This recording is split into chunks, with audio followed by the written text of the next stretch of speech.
В это трудное для многих время хочется сэкономить средства, но и творить тоже хочется. Так вот, как вы относитесь к покупке советских красок, например, на Авито? Наверное, это Борис Марковкин пишет. Тут у меня опять юзер.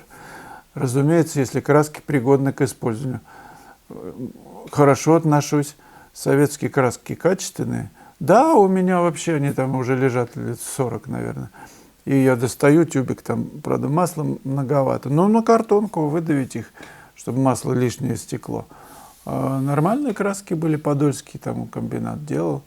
В порядке все. Даже Павел, опять же, Шумов говорил, что ФЦ синяя прям не такая, как сегодняшняя. На, попробуй. Ну, хорошо, попробовал. Я говорю, ну, у меня вроде бы тоже так же она в разбеле. Так что, Борис, давайте экономить, покупайте на Авито и работайте. User XH, и что-то, вкус надо развивать. Раньше мне тоже все казалось мазнёй, пока не начала ходить по хорошим музеям и рисовать. Замечательно. Мне тоже казалось мазнёй живопись, когда я мальчиком был, юношей. Но это вот приходит с погружением в эту область. И когда ты начинаешь понимать, что художник тебе предлагает поиграть в ощущения, он предлагает тебе, он говорит, что я тебя обманываю. Это не кувшин, это не материальный кувшин. Здесь это просто холст, даже на котором не сфотографировано все с точностью. А есть моя интерпретация, моя фантазия этого кувшина, который я вижу в пространстве. Ну, фантастические романы. Мы же читаем с удовольствием. Этого же мира якобы не было. Оно же придумано все. Абсолютно все. Но мы погружаемся в эту реальность, как-то ее соотнося с существующей. И автор нас убеждает, что эта реальность может быть большая, чем та, в которой мы живем. Ты не просто веришь, ты проживаешь это вместе с героем, с героями. Так и здесь мы предлагаем зрителю бесконечную игру на холсте. Мы авторы, мы играем, а он следует, он просто в этом лабиринте ищет свои выходы к каким-то новым рубежам, на новые вершины. Он поднимается вместе с автором. Если он применит какое-то усердие, усилие понять что-то.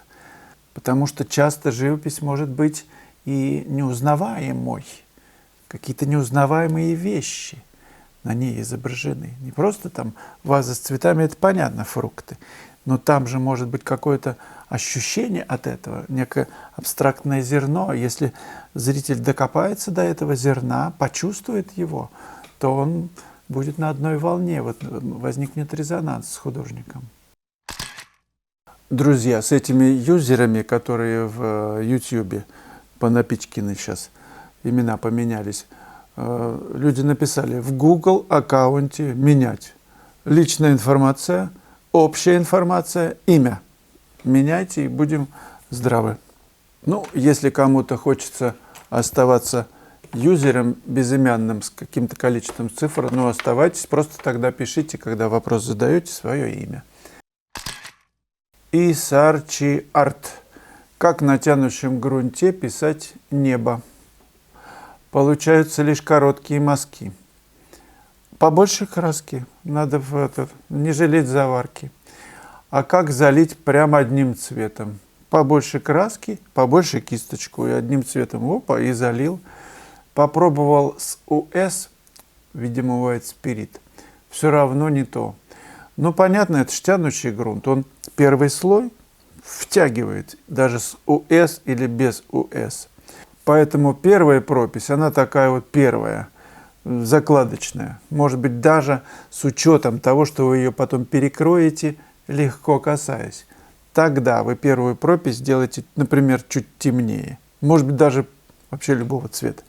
И по ней потом более наваристо, со дна, чтобы была краска, уже прописывать, ну так, втирать ее приходится, вписывать, вписку делать.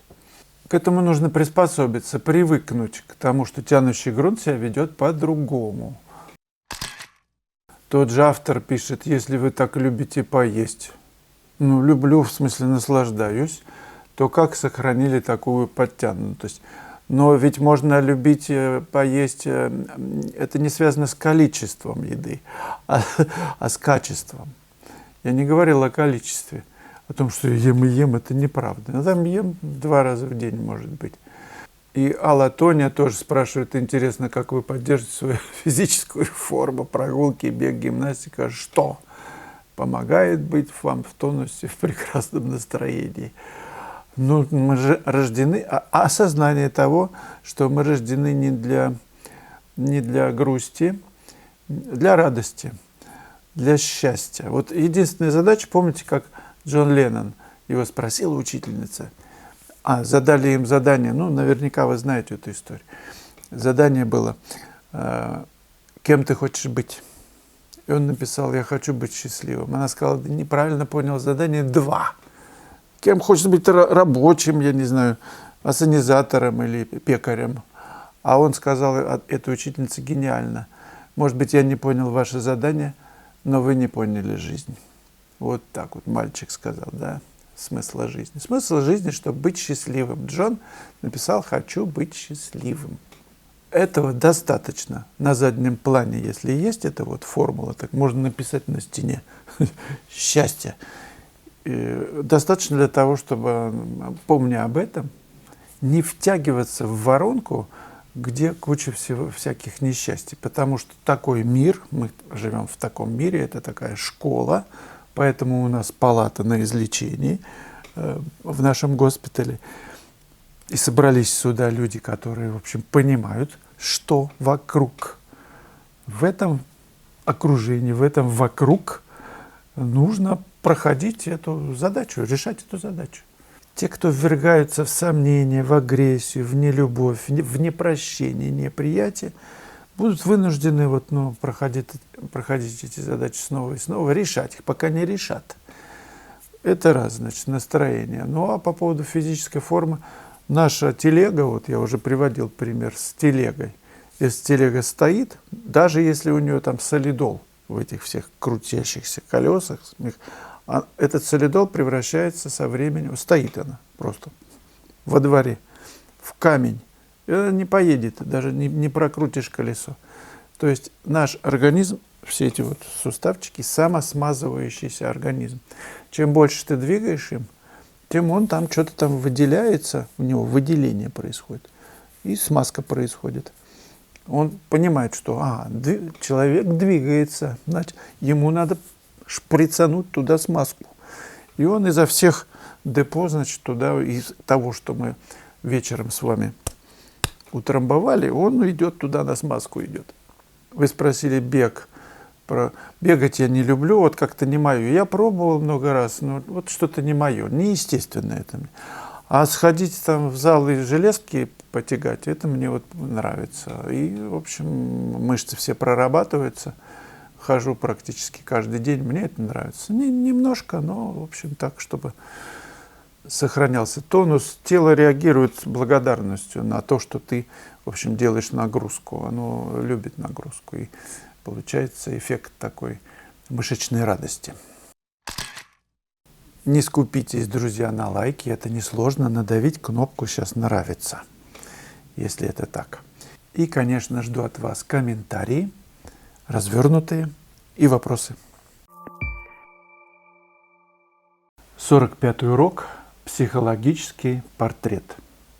Не случайно в академиях приглашают пожилых натурщиков для рисования и живописи портрета. Это важнейший этап в обучении, потому что у пожилого человека очень ярко просматривается череп, его устройство. Художник обязательно должен видеть, что внутри, иначе получится вяло, как сосиска нарисованная. Все должно быть конкретно. Об этом урок. Как писать портрет конкретно. Странное слово, может быть, даже не очень понятное, но именно конкретностью отличаются профессиональные работы от дилетантских. урок с практическими объяснениями каждого мазка. Откуда, что берется, куда кладется и почему. 45-й урок. Психологический портрет.